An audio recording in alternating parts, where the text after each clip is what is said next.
Sveti Jovan Zlatousti, pouke za svaki dan u godini. Ispovedaj svoje grehe da ti budu oprošteni. 29. april, 12. maj. Sveti Vasilij Ostroški čudotvorac. Ne smatraj da je to što ne osjećaš tugu zbog svojih sagrešenja znak da si u dobrom duhovnom stanju. Naprotiv, treba pokajnički da uzdišeš upravo zbog toga što ne osjećaš u sebi skrušenost zbog svojih sagrešenja. Tvoj spokoj ne dolazi od toga što te savest ne prekoreva ni za jedan greh, već od bezosjećajnosti duše koja se predala grehu. Oni koji osjećaju težinu svojih sagrešenja i tekako duševno stradaju zbog toga. Gorko uzdišu i teže im je ponekad negoli onima koje drugi muče.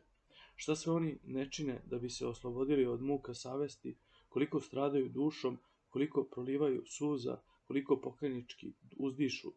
Oni to svakako ne bi činili da ne stradaju silno u duši. Najbolje je uopšte ne grešiti, a ako je čovek sagrešio, trebalo bi da bude svestan svog greha i što pre da se ispravlja. Ako neće da se ispravi, a kako onda uopšte može da se moli Bogu i da od njega ište oprošte grehova, kada sam sebe ne prekoreva ni za jedan greh? Kada čovek zgreši i ne želi da prizna pred sobom da je učinio greh, kako onda da se uopšte moli Bogu da mu oprosti grehe? Koje grehe? Za one kojih ni on sam nije svestan. I kako onda da upozna veličinu Božijeg dobročinstva, to jest oproštaja? Zato ispovedaj sve svoje grehe podrobno, da bi postao svestan koliko je veliki dug koji ti se oprašta i da bi na taj način u sebi razbudio blagodarnost svome dobročinitelju.